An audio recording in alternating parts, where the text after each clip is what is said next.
nouveautés et promesses. Il décortique les véritables opportunités de l'IA pour en faire un levier concret de performance et de croissance au sein des organisations. Accueillez chaleureusement M. Patrice Bédard, vice-président intelligence artificielle chez Micrologique. Wow! C'est le fun d'avoir une belle salle comme ça. Merci d'être là. C'est un privilège de représenter Micrologique aujourd'hui pour vous parler d'IA. Quand on a décidé qu'on allait parler d'IA aujourd'hui, on s'est parlé avec Marie-Hélène. Je me disais, OK, l'IA, c'est large. De quoi on parle? Souvent, les gens disent, peux-tu parler d'IA? C'est comme dire, peux-tu me parler de l'Internet? Par où on commence? Donc, je vais commencer par me présenter. Patrice Bédard, comme ils l'ont dit, je suis vice-président intelligence artificielle chez Micrologique. Ça fait 25 ans que je suis en TI ou en logiciel. J'ai commencé dans une petite compagnie qui s'appelait Taléo à Québec. Ça a été un beau 12-13 ans. Puis depuis ce temps-là, j'ai vraiment pris un virage développement logiciel. On faisait de l'IA chez Taléo puis dans les autres entreprises avant qu'on appelle ça de l'IA, que ce soit de la recherche sémantique ou tout ce qui va autour de là.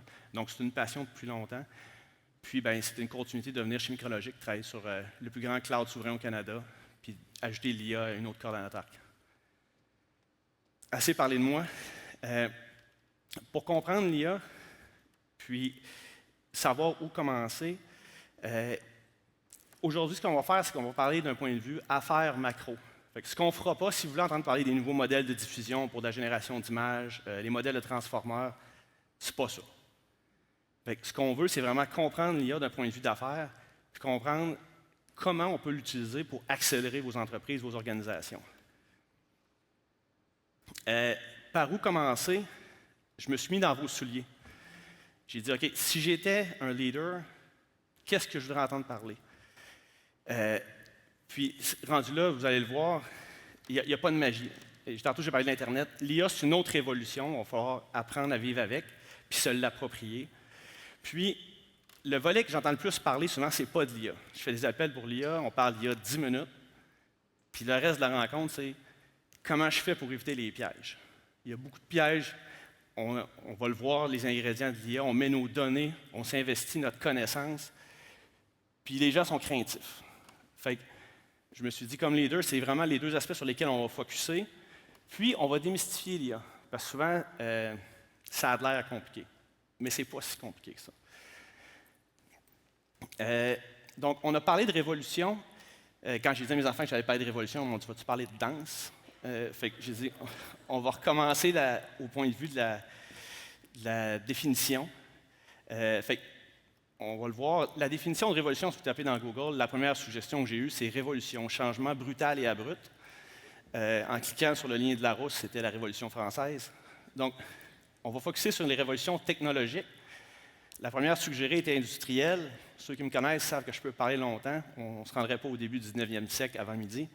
Donc, on va regarder ensemble, on va essayer de voir en quoi la révolution de l'IA est différente de celles qui nous ont précédées dans les 3 dernières décennies. Les grandes que la plupart des gens, à part si vous pouvez être mon enfant, vous avez vécu, puis qu'on a vécu ensemble. Fait qu'on on va démystifier l'IA, plus précisément les technologies dont on entend souvent parler. Après ça, on va voir comment, comme organisation, on peut s'approprier l'IA puis l'utiliser pour vraiment accélérer nos organisations. Ça, c'est le détail. Donc, la révolution de l'intelligence artificielle. Tantôt, j'ai parlé des pièges. Il y a des pièges. La bonne nouvelle, c'est que ça fait plusieurs années que les gens utilisent et essaient d'implanter l'IA. Un de nos partenaires, hier, nous parlait d'une recherche qui est sortie il y a quelques jours là, du MIT, où il disait que 85 % des projets en IA ne voient pas le retour escompté ou sont des échecs. Fait que personne ne veut être dans le 85 %, j'assume. Fait qu'on va regarder ensemble c'est quoi les problèmes, comment il faut penser à ça. La bonne nouvelle, c'est que ce n'est pas nouveau, puis ces pièges-là, quand on va regarder les correspondances avec les changements du passé, souvent, c'est les mêmes patrons qu'il faut éviter de prendre ou les bons patrons qu'il faut prendre. Fait qu'on va faire ça ensemble. Fait que la révolution de l'IA, le premier point que je voulais vous partager, puis on va voir le détail après pourquoi je dis ça, elle diffère de toutes les autres avant parce qu'elle n'est pas seulement technologique, elle est stratégique. Puis quand on dit stratégique, qu'est-ce que ça veut dire? Vous voyez les autres révolutions auxquelles je fais référence ici, l'Internet, je vais dire milieu des années 90, le cloud par la suite, les applications SaaS, par la suite, les téléphones intelligents, 2007, l'iPhone, puis par la suite, l'écosystème a suivi. Puis aujourd'hui, l'intelligence artificielle, on va dire depuis, les dates ont varié 2017, 2019 avec le papier Attention is all you need. Puis toutes ces révolutions-là qui sont passées avant, ils ont grandement affecté nos entreprises, notre société, comment on vit, puis l'IA va faire de même. Fait que ça, ce qui est certain, c'est que ça s'en vient. Fait qu'il faut voir comment on se prépare.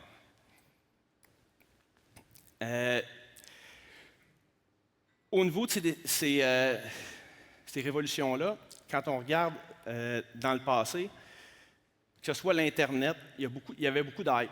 Je veux dire, probablement que vous vous rappelez tous des dot-com. Quand quelqu'un vous disait ma compagnie est une compagnie Internet, les chances qu'ils soient encore en même compagnie par la suite, je veux dire, 3 ans après, c'était moins. Fait que l'intelligence artificielle, quand on dit je fais de l'intelligence artificielle, il faut faire attention au hype de ne pas juste faire de l'intelligence artificielle parce que c'est cool de faire de l'intelligence artificielle. C'est très dur de calculer un ROI sur du cool. On peut le sentir, mais c'est très dur pour votre CFO de voir c'est quoi. Donc, tantôt j'ai parlé du mot révolution. On parle du volet stratégique. Puis, je voulais expliquer en quoi c'est différent. J'ai produit cette slide-là, puis le premier commentaire que j'ai eu des gens, c'est « Pat, tout le monde va arrêter de t'écouter, ils vont essayer de lire ce qui est écrit. » Fait que je me suis dit « C'est correct, je vais vous dire de focusser sur ce qui est important. » Parce que sinon, je ne vais pas tout vous perdre. Fait que, pourquoi je dis que c'est stratégique et c'est différent, l'intelligence artificielle? C'est que c'est la première technologie qui essaye d'imiter l'humain. Les autres technologies nous permettaient d'accélérer des processus d'affaires, d'automatiser, mais ce n'était pas en soi une imitation de l'humain. Puis on le sait, l'humain il est unique, il réfléchit, il parle, il a appris à utiliser des outils. Tout ce que je viens de dire là, vous pouvez le dire des 2 dernières années sur l'IA aussi. Fait, puis on va le voir, l'IA apprend comme l'humain. Puis ça devient non seulement un outil, mais c'est un levier pour changer nos organisations. Puis il faut revoir notre stratégie parce que ça s'en vient. C'est vraiment différent de tout ce qu'on a eu avant. Fait, ici, ce que je voulais dire, c'est que ça s'en vient, puis ça s'en vient vite. Un tableau avec plein de chiffres, puis au début, j'avais plus de slides sur le même concept. Ce que j'ai fait ici, c'est que j'ai repris les révolutions précédentes, puis je voulais vous montrer ce qui a changé. Parce que chacune des révolutions, ils se sont construites sur la révolution précédente. Sans l'Internet, le cloud, ce n'est pas une grosse business. Puis sans les applications dans le cloud, le téléphone mobile n'est pas aussi utile qu'on l'a. Bien, ce n'est pas différent pour l'IA. Puis si on voit, bien, l'infrastructure de distribution, les tracts de chemin de fer sont déjà là. Fait que ça va vite. Quand on regarde, quand le cloud a été lancé, Salesforce, à ce moment-là, était la seule compagnie qui grandissait aussi vite que Taleo. Il y avait 200 millions de personnes sur l'Internet. Il fallait éduquer les gens sur pourquoi faire utiliser Internet pour faire affaire. On était des centaines d'employés à Québec. Puis à l'aéroport, 9 personnes sur 10 ne savaient pas qu'on existait. Puis pourquoi aller sur Internet au début des années 2000? Toutes les compagnies crachaient. Puis Twitter, puis Reddit, ça n'existait pas. Fait, juste partager l'information, ça n'allait pas aussi vite. On avance la révolution des téléphones intelligents. 1,4 milliard de personnes sur la planète ont Internet. Puis, à ce moment-là, il y a 400 millions de personnes qui sont sur les 2 réseaux combinés, qui sont probablement aujourd'hui les fils de presse les plus rapides pour savoir ce qui se passe. On avance 2022, novembre-décembre, ChatGPT est lancé. 5,6 milliards de personnes sur la planète sont déjà branchées sur Internet. 1,8 milliard sont sur les fils de presse. Si vous avez vu, je n'ai pas mis l'autre graphique, les courbes d'adoption, c'était des centaines de millions d'usagers à une vitesse qui avait pris 1/100 des autres générations avant. Puis, il n'y a plus de barrière à l'adoption de tout ce qui est logiciel. Fait que, de notre côté, bien, toutes les entreprises qui vont face à l'IA, qui disent bien, je vais attendre, je vais voir, il n'y a plus de barrière pour personne, incluant vos employés. Fait que si vous ne le faites pas, vous ne vous préparez pas, vous n'adressez pas les questions, bien, l'IA va vous adopter par les portes de côté. On va revenir tantôt sur ce qui s'est passé dans notre révolution, mais c'était la même chose avec le cloud. Tout le monde qui était en développement logiciel, qui ne voulait pas rentrer de ticket en sécurité et OTI, se faisait approuver un budget, mettait sa carte de crédit sur AWS, jusqu'à temps qu'il oublie un bucket S3 ouvert à l'Internet. Fait que ce ne sera pas différent avec l'IA, puis ça va aller vite. On va revenir au risque opérationnel. Puis là, on va prendre vraiment plus de temps pour démystifier les technologies de l'IA. Il y a 3 ingrédients principaux quand on parle d'IA génératif. J'avais le goût d'écrire steak, blé d'Inde, patate. Mais réellement, il y en a 3. Il y a les grands modèles de langage, les LLM. Il y a nos données. Puis, il y a les infrastructures TI. Fait que ça, c'est les 3 ingrédients principaux. Si on dit « je veux faire de l'IA, je veux tirer profit de l'IA », c'est les 3 ingrédients pour se bâtir une solution. Puis, il faut comprendre c'est quoi leur rôle, leur responsabilité, puis comment les utiliser. On va faire un tour rapidement sur ça mange quoi en hiver. Les grands modèles de langage. Souvent, ça a l'air compliqué, puis en plus, je parlais des modèles de diffusion, les transformeurs. Si on vient à base, un LLM, c'est un autocomplete. J'ai mis un exemple ici complètement au hasard sur Google. Puis, vous voyez que Google, ça fait longtemps qu'ils font ça. Ils vous suggèrent le prochain mot. Bien, un LLM, c'est pas différent. Puis Google, quand vous tapez un mot, il utilise le dernier mot. Il va changer les mots en avant à mesure que vous les sélectionnez. Un LLM, c'est un mot à la fois, puis ça va générer le prochain mot. Puis, c'est un gros autocomplete, il y a juste plus de contexte. Sur Google, Google sait que Patrice Bédard est basé au Québec, au Canada. Il sait beaucoup de choses sur moi, que j'ai volontairement donné l'information ou pas. Fait qu'il est capable de deviner, dans mon contexte, si j'étais polonais, malheureusement, ça ne serait pas le même mot suggéré à la fin. Un IA aurait une réponse plus complète, mais il suggérait un autre nom. Fait que le contexte aide Google à compléter vos champs de recherche. L'IA, il utilise ce qu'il a appris comme contexte de base, puis chaque mot que vous lui écrivez dans une question ou dans une conversation, il va l'ajouter pour augmenter le contexte. Fait que c'est un gros autocomplete, il y a plus de contexte. Fait que c'est pas plus compliqué que ça un LLM.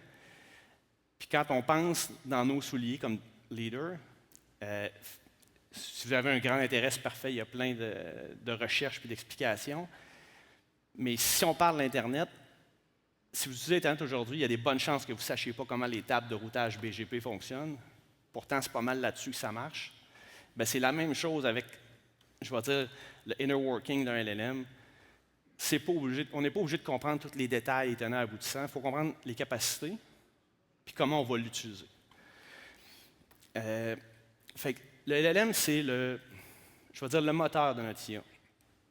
Puis, on va voir plus tard, je vais vous expliquer comment on crée un LLM, comment il s'approprie, on va dire, de la connaissance. Mais pour l'instant, c'est le moteur de notre IA.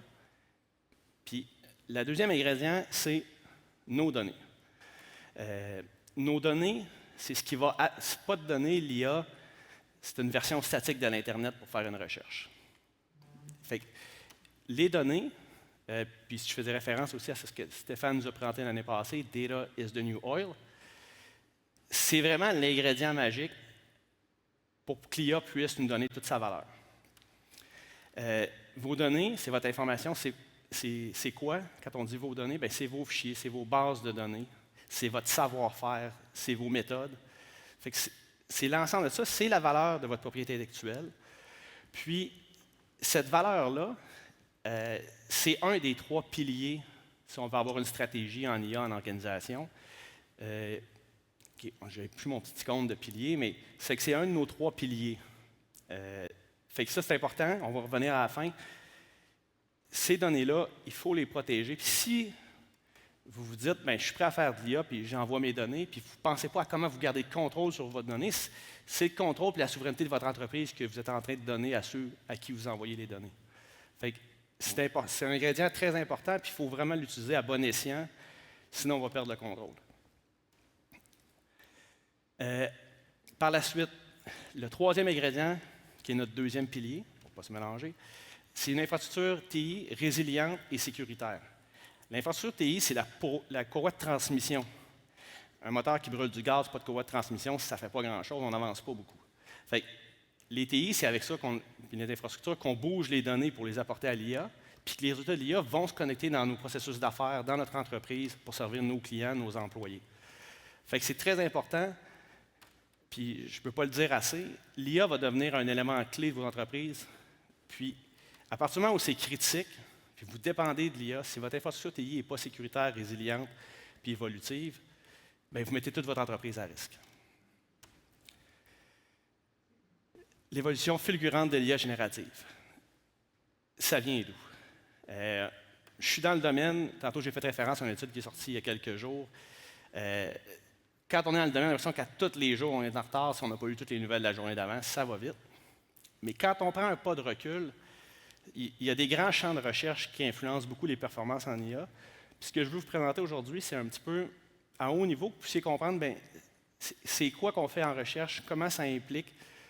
On exclut la personne qui parle, Micrologic est une compagnie d'infrastructure, pour vous essayer même de comprendre ce qui a été fait, ce qui s'en vient. Puis dans un contexte de décideur, souvent la question qu'on se pose, c'est bien, je commence tout de suite ou j'attends la prochaine génération qui va être mieux? Fait que de comprendre comment ça évolue, ça va vous aider aussi à comprendre un petit peu c'est quoi le bon point d'entrée. Donc, ici, quand on parle des évolutions en IA, il y a deux grands, je vais dire, pans de mur. Il y a les améliorations du côté hardware. Quand on dit côté hardware, c'est beaucoup les GPU. Puis l'analogie ici, c'est tout le monde a un CPU, que ce soit un ARM ou un x86, dans son laptop, dans son ordinateur. Bien, les CPU ont été le moteur des ordinateurs pendant des décennies. Puis, Gordon Moore, qui était cofondateur chez Intel, avait mis une observation qu'en anglais on appelle une loi, le Moore's Law, qui disait que la capacité, la version française, je vais la lire, le nombre de transistors sur un circuit intégré double environ tous les 18 à 24 mois. Puis ça, c'est ça qui faisait qu'on a souvent remplacé nos parcs informatiques, c'est la capacité de traitement augmentait. Il y a d'autres facteurs, les disques durs ont changé, mais c'est comme ça qu'on définissait la puissance. On se transpose quasiment 60 ans après le départ d'Intel, puis la compagnie NVIDIA, c'est une histoire de cofondateur récente, Jensen Huang, qui est le CEO, il fait une observation en 2018. Il dit que les GPU devraient croître avec la même loi au niveau de la performance que Moore's. Puis il se rend compte que non, ça va encore plus vite. Ce qui aurait dû aller 10 fois plus vite, allait 25 fois plus vite. Donc, la Jensen's Law, ou Jensen-Huang's Law, c'est l'accélération de la croissance des capacités GPU va être plus rapide que celle des CPU, qui était déjà exponentielle. Fait qu'au niveau hardware, ben, il y a toutes ces améliorations qui vont continuer d'arriver. Ça, ce que ça veut dire pour l'IA, c'est des fois dans la même enveloppe thermique ou d'électricité, on est capable de rouler des plus grands modèles, d'avoir une meilleure quantité de tokens ou de mots générés. Fait qu'à la fin, bien, le coût d'entrée il continue de baisser, puis il baisse encore plus vite. Ça vient avec, il faut que tu achètes toujours des nouveaux GPU. Jensen Huang dit souvent « the more you spend, the more you save ». Ce n'est pas tout à fait vrai, mais que plus on dépense, plus on sauve, ou comme la CFO n'est pas d'accord. Mais en général, le ratio, il tient encore. Ça fait quand même là, depuis 2018 que ça a été émis. Si on tourne maintenant du côté logiciel, il y a toutes les améliorations du côté matériel. Si on revient au LLM, vous en voyez beaucoup, vous connaissez tous probablement OpenAI, Anthropic qui fait les modèles de Claude, Facebook, Meta fait les modèles Llama, je pourrais en nommer plusieurs.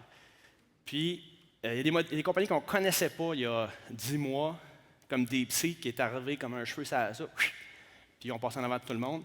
Fait que, il y a des grands joueurs, puis on entend toujours en IA, là, je veux dire, aux 3 mois, il y a un plafond, on ne pourra plus s'améliorer. Puis finalement, ben, ce qu'on voit, c'est qu'il y a vraiment 3 champs de recherche dans lesquels, du côté logiciel, puis plus recherche théorique, je veux dire, proprement dit, on fait des grandes avancées. Ce n'est pas toujours toutes les mêmes en même temps.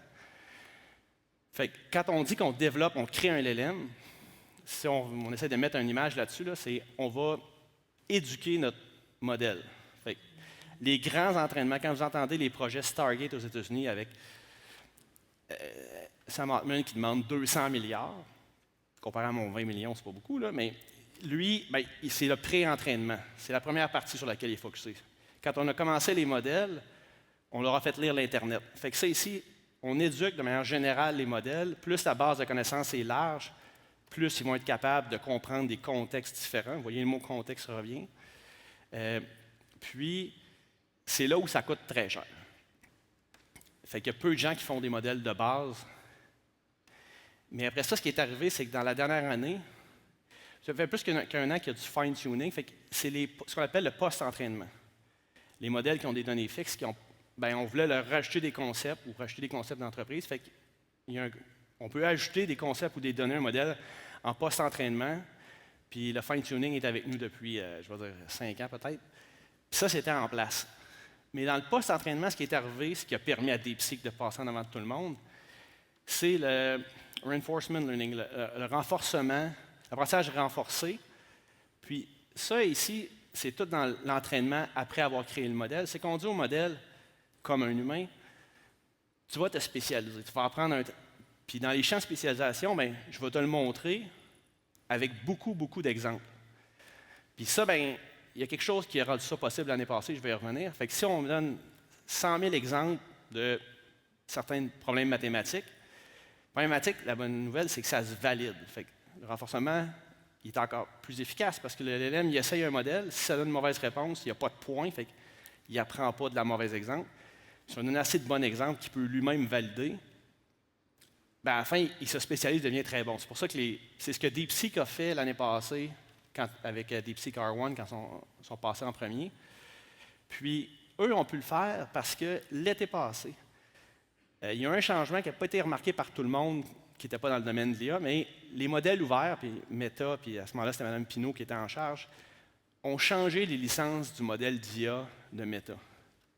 Quand on dit donner des centaines de milliers d'exemples ou beaucoup, beaucoup d'exemples pour apprendre, ça prend quelqu'un qui est génère. Puis les licences des modèles d'IA ouverts ne permettaient pas de générer des exemples pour entraîner d'autres modèles. Puis Meta ont changé leur licence et ils ont dit vous avez le droit de faire ça maintenant. C'est ce que DeepSeek a fait. Si tu ne payes pas le gros coût du début, parce que tu as un modèle qui est capable de générer pour toi, ça va plus vite. Puis ça, c'est un champ de spécialisation, je vais vous présenter des chiffres tantôt, qui a fait que les modèles se sont grandement améliorés. Puis on a pu les rapetisser aussi, en disant tu as appris sur plein de choses, comment on le fait, c'est une autre chose, mais on va couper un peu en périphérie ce qui n'est pas essentiel, puis on va te faire spécialiser, fait qu'on a des modèles qui sont en mémoire beaucoup plus petits, puis qui ont un beaucoup, beaucoup plus haut rendement. Fait que ça, c'est le post-entraînement. Il y a d'autres choses, là, mais les deux grandes choses. Fait on éduque un modèle, puis après ça, on le spécialise ou on l'entraîne. Vous pouvez voir ça comme un stage. Puis souvent, un LLM, on peut comparer ça à un stagiaire. Là, il veut vraiment vous aider, puis il veut faire la job, puis il ne veut pas déplaire.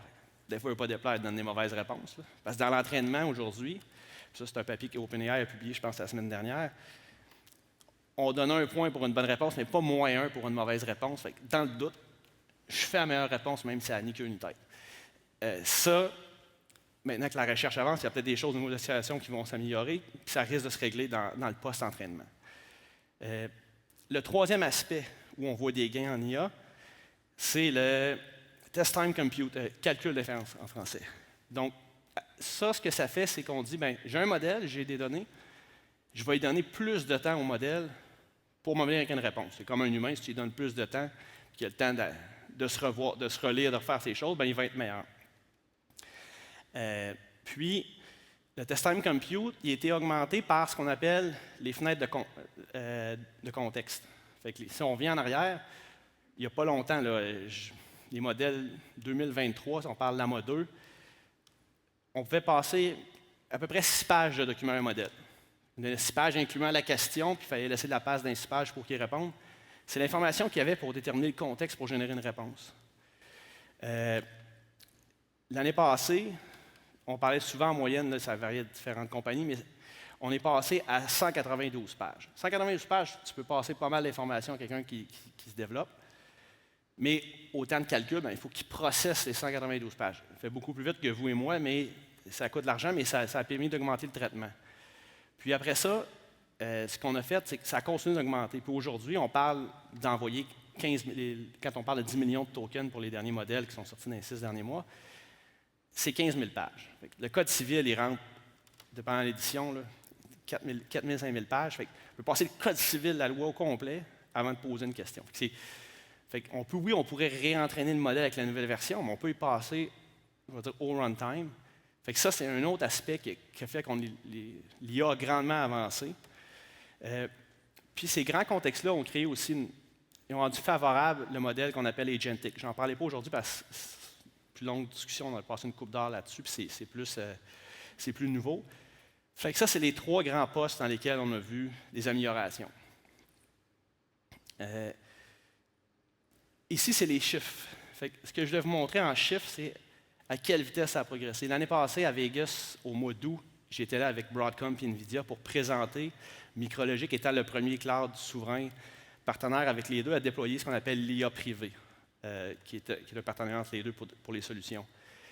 Et notre travail chez Micrologic, c'est de déployer l'infrastructure, effectivement. Puis, on a fait un use case interne avec un vrai ROI, avec un modèle. Puis on démontrait que j'avais pris les chiffres des salaires minimums de l'État où ça se passait, au Nevada, en disant si l'IA qui aide mon agent de support en suggérant des réponses aux tickets clients, aux vrais tickets clients Micrologic, tout ça était dans nos systèmes, puis qui sont bons juste 65 du temps. Puis mon employé gagne le salaire minimum. Je vous rassure, personne en TI chez Micrologic gagne le salaire minimum. Mais pour mettre le cas négatif, bien, même le temps sauvé, c'était plus que ce que Micrologic charge à un client pour la même infrastructure. Fait que ça, c'est l'année passée. Le modèle que j'ai pris, c'est le petit modèle, la petite barre, vous voyez à droite, là, c'est le modèle que j'ai pris l'année passée, quand j'étais sur le stage. Les 2 barres que vous voyez à gauche, c'est les meilleurs modèles qu'on avait jusqu'au mois de juin. Puis au mois de juillet, les 2 modèles open source de OpenAI sont sortis, puis un modèle NVIDIA. Les modèles qui sont ici, ce n'est pas les plus gros, c'est ce qu'on qualifie de modèle de taille entreprise. Si vous voulez avoir un IA privé, si vous voulez me payer 20 millions par mois, il n'y a pas de problème, mais un IA privé à un coût qu'une organisation peut se payer, bien ça, c'est des modèles qui sont dans ces tailles-là, fait que vous pouvez les avoir en différents formats. Fait que le modèle à droite, il fonctionnait, puis il y avait un ROI, puis pour une enveloppe de courant et de coût qui est équivalente ou plus petite, mais maintenant, on a les mêmes modèles à gauche. Fait que ça progresse très vite. Les progrès se sont faits dans les différents champs d'expertise que je viens de vous expliquer. Fait que ça va continuer de s'améliorer. Dans ce monde-là, il y a, quand on parle de l'IA, oui, il y a Micrologic, bien évidemment, mais il faut comprendre c'est qui les acteurs qui apportent des solutions. Il y a 3 grandes familles. Il y a les joueurs, je vais les appeler les joueurs purs d'IA, les OpenAI, les Anthropic, c'est les gens qui développent des modèles. Fait eux, c'est sûr que leur objectif, c'est de vous vendre leur modèle. Ça, c'est leur business. Puis la valeur qu'ils essaient d'aller chercher avec leurs clients, c'est les cas d'utilisation puis les données, parce que c'est ça qui leur permet de s'améliorer. C'est tout ce qu'ils ont à vendre aussi. Alors ça, on a les joueurs tout en un. Les hyperscalers, les Google, les Amazon. Ces gens-là, eux, tantôt, je parlais des 3 ingrédients, mais ils ne sont plus juste dans l'LM. Ils veulent vous vendre la soupe, les ingrédients, autant l'infrastructure que l'LM. Puis eux, leur business, c'est d'essayer de tout intégrer, mais je ne vais pas dire que c'est un lock-in, là, mais c'est intégré que c'est plus dur à faire évoluer. Puis, il y a les plateformes de cloud ouvertes, Micrologic, bien sûr, en étant une, où le focus est vraiment sur fournir l'infrastructure, le logiciel et matériel, pour vous permettre de développer, si vous êtes un développeur d'IA, déployer ou utiliser l'IA. Puis, mais de rendre ça facile, parce qu'on n'est pas le fournisseur à tout le monde, de venir chez Micrologic autant que de repartir. Fait que la plateforme ouverte, elle est nécessaire autant pour Micrologic que pour vous dans la salle. Ça, c'est vraiment les 3 grands types d'acteurs que vous allez voir dans le marché. Maintenant, ce qu'on va faire, c'est la dernière partie, je pense la partie, maintenant qu'on comprend les concepts de base, les acteurs, les joueurs, comment ça fonctionne, comment on fait pour utiliser ça dans nos organisations? C'est quand? C'est maintenant. C'était vrai aussi l'année passée, c'est encore plus vrai cette année. Vous avez vu les progrès avec les modèles. On n'a pas besoin de visionnaire pour se lancer. Je vais lancer des fleurs à mon boss, Stéphane. Quand il s'est lancé à prendre l'avion pour aller voir NVIDIA, puis à dire on s'embarque avec un autre visionnaire qui est Martin Bouchard pour lancer Qscale, puis il n'y avait pas une pelletée de terre de données, puis on met des millions, puis d'autres millions. Ça, oui, il faut être visionnaire. Mais là, on n'est plus là. Là, on est des années en avant. C'est disponible. Après ça, comme je disais, la technologie est disponible, elle fonctionne. Tous les projets ne fonctionnent pas, mais la technologie fonctionne. Après ça, la révolution est inévitable. Puis, ce qui va arriver, puis on va le voir après, je vais parler avec des pièges, c'est que vos gens, surtout les plus jeunes, une fois qu'ils vont y goûter, ils ne reviendront pas en arrière. Fait que s'ils le font dans leur vie personnelle, ils utilisent GPT pour y poser des questions, des commentaires, puis qu'ils ne sont pas capables de le faire, mais il faut que vous retrouviez un chemin. Oui, les politiques, la gouvernance, ça va aider, mais il faut se poser des questions sur comment on se met un pied devant l'autre. Contrôler puis retenir essayer de se mettre dans le fleuve comme ça pour arrêter le fleuve, ça va être difficile. Fait que c'est maintenant le temps de partir. J'ai mis 2 citations que j'aime beaucoup. Bien évidemment, Louis Garneau, qui est ici, qui avait écrit sur les murs de son entreprise, « Innover ou mourir ». C'est vrai pour nous tous. Il y en a qui sautent à pieds joints comme Stéphane en avant, mais on n'est pas obligé de faire ça quand c'est prêt, on est rendu là. Puis il y a Robert Iger, qui était CEO chez Disney, qui avait dit un petit peu la même chose, mais il disait, surtout, si vous n'avancez pas parce que vous avez peur ou c'est de l'inconnu, bien, il faudrait que vous regardez dans le miroir. Ce n'est pas une bonne raison pour ne pas avancer. Ça ne veut pas dire d'y aller à l'aveugle, mais c'est important de commencer maintenant. Maintenant qu'on sait que c'est maintenant qu'il faut commencer, il faut se faire un plan. Fait, comment planifier à la vitesse de l'IA? Je l'ai dit tantôt, ça bouge vite. Je vais prendre une analogie qui est encore plus vieille.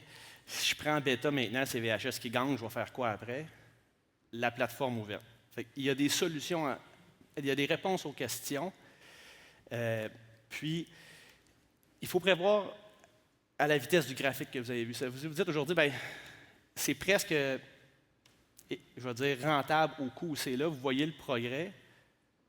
Le coût de l'adoption va continuer de baisser. Pour ça, ce qu'on fait tout d'un coup, on va le voir après comment on le fait, mais fait qu'il faut prévoir le progrès, parce que le progrès, même si vous êtes très vite comme organisation, vous allez faire de quoi dans 3 à 6 mois, bien, vous avez la moitié de la slide d'avant, le progrès est arrivé. Fait que vous êtes capable de planifier l'adoption puis bénéficier des gains qui s'en viennent. On n'est pas à des générations sur 3 ou 4 ans pour voir les progrès. Après ça, ce qui est important, c'est d'avoir une structure de coûts simple et prévisible. En IA, un des commentaires souvent qu'on a quand les gens nous contactent, c'est de dire « Je peux-tu m'assurer que quand on travaille ensemble, vous avez un modèle où je sais combien ça va me coûter? » Il n'y a rien de pire. Je vais donner un exemple en chiffre tantôt. Là, puis j'ai fait du logiciel pendant 15 ans avec des grandes équipes. Dans une compagnie SaaS, que de dire au CFO, quand le CFO dit ça va coûter combien rouler, puis de répondre, bien, ça dépend comment ils vont s'en servir. Puis je suis certain qu'il n'y a aucun leader ici qui veut dire à son chef d'entreprise, ouais, l'IA, ça dépend comment ça va coûter, on va le savoir, on l'a mis. Vous allez pouvoir mettre dans le 85 % que j'ai parlé tantôt qui n'a pas fonctionné. Donc, avoir une structure de coût qu'on peut comprendre, qui est prévisible, ça nous permet d'avoir le support organisationnel, puis de catalyser l'innovation, puis de se l'approprier. Tantôt, j'ai parlé des leçons du passé, on va les revoir ensemble ici. Adoptez tôt, mais intelligemment. C'est un apprentissage. Tout le monde doit se l'approprier tranquillement. Fait que plus tôt on commence, le mieux c'est. Commencez pas par les dossiers qui sont les plus risqués. Des fois, c'est tentant, c'est eux qui ont le plus gros retour. Mais apprendre sur un dossier critique, ça vient avec tous les risques qui vont avec. Fait que commencez intelligemment. Il n'y a pas 12 entreprises pareilles, mais il y a des cas d'espèces, des cas d'utilisation qui sont reconnus dans l'entreprise. L'assistance aux gens qui font du support à la clientèle. C'est prouvé, ça marche. C'est rarement dans le 85 % qui ne marche pas. Fait que, travailler sur commencer où les gains sont plus faciles, mais aussi où c'est prouvé, puis il y a beaucoup de références dans le marché. Intégrer avec un plan. Je le disais tantôt, si vous n'avez pas de plan, les gens vont s'en faire un, puis c'est le retour du shadow IT. C'est cher quand on a 2000 employés, 20 $ US par mois pour OpenAI, mais individuellement, quelqu'un qui dit « moi, je sauve 3 heures par jour », ils vont se le payer. Mais vos données s'en vont chez OpenAI, puis ils vont en apprendre. Puis ça arrive même dans les plus grandes entreprises. Le cas le plus célèbre, je pense, c'est celui de Samsung. C'est une compagnie technologique, c'est pas une petite compagnie. Puis les gens, ils s'en servaient avec des vieux modèles, pas aussi bons que ceux que vous avez là, mais pour l'assistance au développement logiciel. Ils ont mis le code dans OpenAI. Aujourd'hui, les dernières versions, c'est plus vrai, mais pendant un bon bout de temps, si vous posiez des questions sur le code de Samsung, ils vous répondaient, ils n'ont appris du code. Fait faites-vous un plan, parce que sinon, ben, vous n'avez pas le contrôle. Fait avoir rapidement un plan de savoir comment on le fait, puis éduquer les gens. C'est la même chose que la sécurité, ceux qui ont vu Sébastien avant. Il faut reconnaître les cas où c'est correct de poser une question à une IA sur laquelle on n'a pas le contrôle, mais en général, nos données d'entreprise, on ne veut pas les mettre là. Après ça, c'est connecté à ce que je viens de dire, devenez une organisation qui apprend. Les TI, ça change vite. J'ai dit, l'intelligence artificielle, ça s'accélère.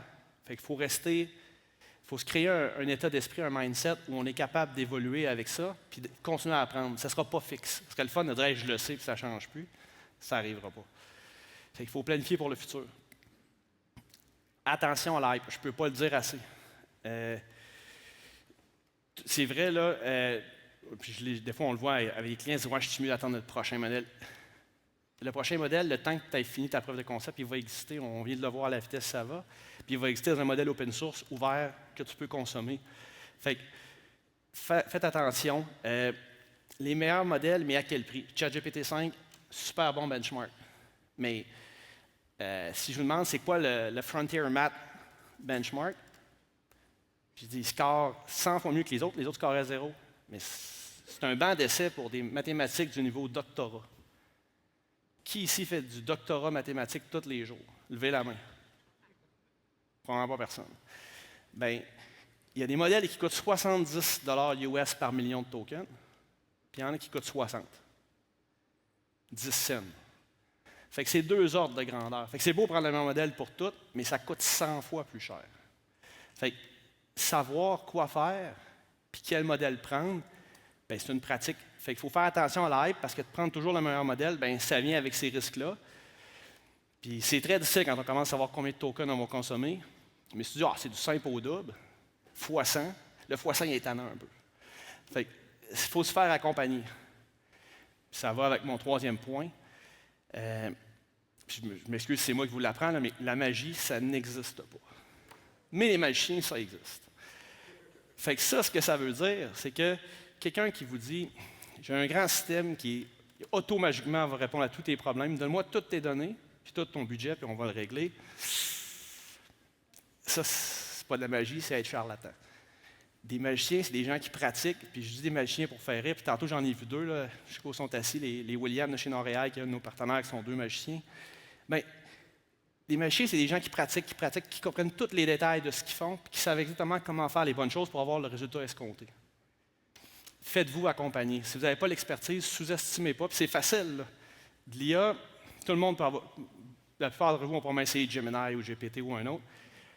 On pense qu'on comprend parce que c'est facile. Ça, c'est un peu aux grandes dames des gens logiciels comme moi. Là. Il y a une expression qui existe en anglais. Je vais la traduire en français là, au mieux que je peux. Ça s'appelle du bike shedding. C'est un concept qui dit que le nombre de commentaires ou de suggestions sur une implantation, sur un projet, est inversement proportionnel à sa complexité. Fait que si tu fais un bike shed, une remise à vélo, tout le monde, ton beau-frère, le voisin, le gars dans l'autobus, tout le monde a une idée sur comment tu devrais le faire. Et si tu fais un réacteur nucléaire, tu as peu d'opinion. Bien, en logiciel, c'est vrai, puis plus les technologies consommateurs sont faciles d'accès, plus les gens ont cette réflexion d'avoir une opinion, mais ils n'ont pas l'expérience. Faites-vous accompagner par les gens qui en ont l'expérience. Après ça, je vais aller à l'autre slide après. Les succès en IA. Il y en a, il y a le 15 puis les gens qu'on travaille, ce n'est pas 15 Il y a une méthode à faire. Je parle du logiciel. Bien, les projets d'IA, c'est en grande partie du logiciel qu'on fait.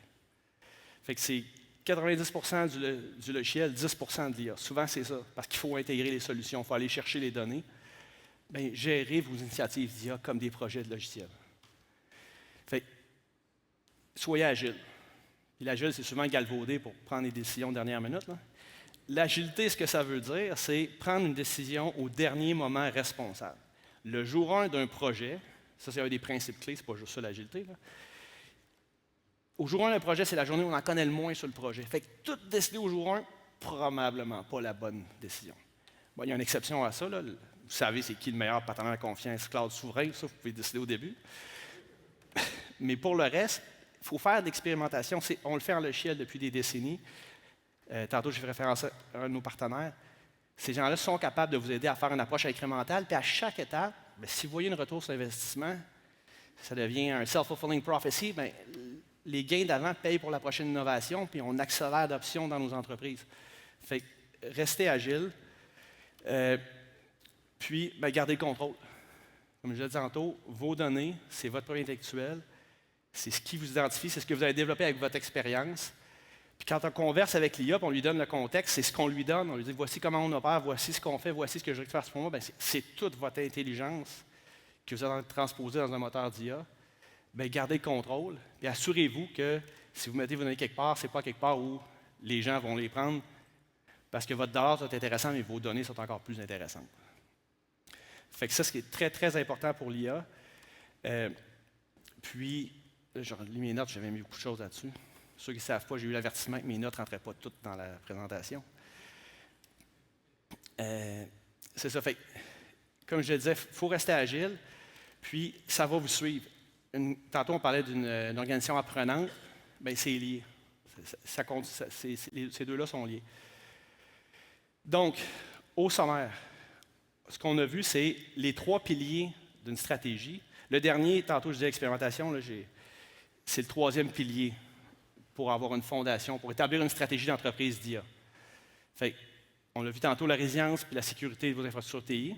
Vous allez tous en dépendre. Si vos infrastructures ne sont pas solides, puis vous dépendez de l'IA qui s'appuie sur un maillon faible, ça augmente beaucoup vos risques d'entreprise. Vos données, c'est le carburant, c'est ce qui fait que vous n'êtes pas en train de créer une compagnie prototype Acme sur Internet, c'est comment vous opérez, c'est votre liste de clients, c'est vos produits, mais c'est ça aussi qui va grandement vous accélérer. Puis c'est un levier. Puis finalement, bien, le succès, ça passe par l'expérimentation, puis le moment, c'est maintenant. Fait aujourd'hui, on a examiné c'est quoi la révolution de l'intelligence artificielle. J'espère que j'ai réussi à démystifier une partie des technologies de l'IA. Je comprends que je n'ai pas parlé des serveurs MCP, puis comme je disais de l'agentique, mais qu'à haut niveau, vous comprenez c'est quoi un LLM, comment ça fonctionne, comment on les développe, comment ils s'améliorent dans le temps, puis sur quelle base. Puis maintenant, vous êtes équipé avec les 3 piliers pour aller de l'avant, vous préparez une stratégie, puis travailler avec le meilleur cloud souverain au Canada pour qu'on mette ça en place. Fait que je vais être là tout le long. On n'a pas de période de questions, mais je suis là toute la conférence. J'ai envie de vous parler. Fait que vous avez des questions, si vous voulez en discuter, n'hésitez pas à venir me voir ou de prendre contact sur LinkedIn ou avec le code QR. Merci beaucoup de votre attention aujourd'hui.